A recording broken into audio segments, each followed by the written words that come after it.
Dans cette vidéo, on va voir comment se connecter en FTP à notre serveur avec FileZilla, un client FTP gratuit, open source, qui est compatible PC, Linux et Mac, et que vous pouvez installer gratuitement. On y va.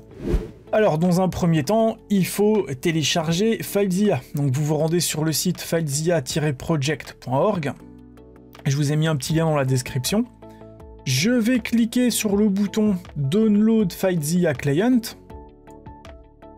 Voilà, je prends un client FileZilla pour Windows 64 bits puisque je suis sur Windows, mais si vous êtes sur un autre système d'exploitation, vous avez les boutons en dessous pour le télécharger. Donc là, je vais prendre le FileZilla pas Pro, parce que le Pro, évidemment, il est payant. Donc vous cliquez sur le premier bouton, tout simplement. Voilà, et ensuite, on va lancer l'installation. Bon, là, c'est une procédure que vous connaissez, il n'y a rien de bien compliqué. Suivant, je suis d'accord, blablabla. Je n'installe pas Avast Secure Browser. Faut tenter, Voilà, donc là, il installe. Et quand il a fini d'installer, je peux démarrer FileZilla. Voilà, donc FileZilla, ça ressemble à ça. Donc vous verrez que d'un côté, il y aura vos fichiers locaux et de l'autre côté, il y aura les fichiers distants. Mais dans un premier temps, on doit dire au client FTP où il doit se connecter. Donc pour indiquer à FileZilla où il doit se connecter, dans un premier temps, je dois retrouver mes identifiants de connexion. Donc vous allez vous rendre sur votre cPanel. Je me remets au début. Vous allez cliquer sur compte FTP. On va retrouver un petit peu plus bas le compte FTP qu'on a fait dans une vidéo précédente. Et vous voyez que ici, j'ai un bouton configurer le client FTP. Si je clique dessus, je vais avoir ces paramètres qui vont apparaître. Donc ici, je vais retrouver un nom d'utilisateur FTP, un serveur FTP, donc c'est une adresse ou un nom d'hôte, c'est ce qu'on va utiliser sur FileZilla. Et ici, le port que je vais utiliser. Donc le port, pour faire court, c'est le tuyau par lequel vont passer les informations sur un ordinateur. Il y en a plein. Et ici, le port qu'on va utiliser, c'est le port 21, soit en FTP, donc c'est un transfert non chiffré, ou en FTPS, donc c'est File Transfer Protocol Secured. Et ici, c'est un transfert d'informations chiffré, c'est-à-dire encrypté.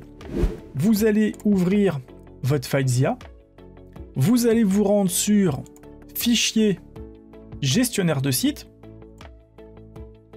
Il y a le gestionnaire de site qui pop. Ici, on va cliquer sur Nouveau site. Je vais l'appeler Démo O2Switch. Vous l'appelez comme vous voulez. Et je vais devoir juste remplir les informations dont le client FTP a besoin pour se connecter.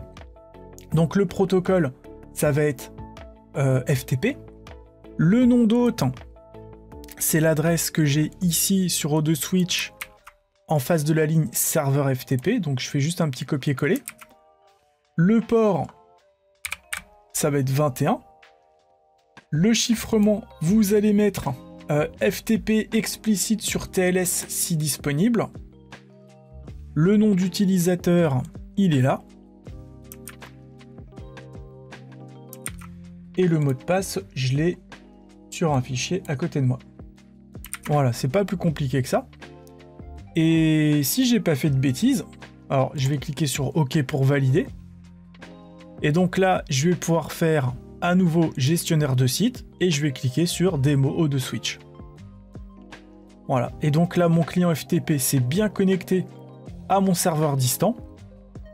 Donc là, vous voyez que il y a des restes d'une ancienne installation, mais voilà, c'est comme ça que vous allez pouvoir vous connecter sur votre serveur distant pour placer des fichiers, supprimer des fichiers, créer des dossiers, etc. C'est pas plus compliqué que ça, et dans la prochaine vidéo, on va regarder comment se connecter toujours en FTP avec un autre logiciel pour lequel j'ai une petite préférence qui s'appelle WinSCP, et je vous dis à plus tard.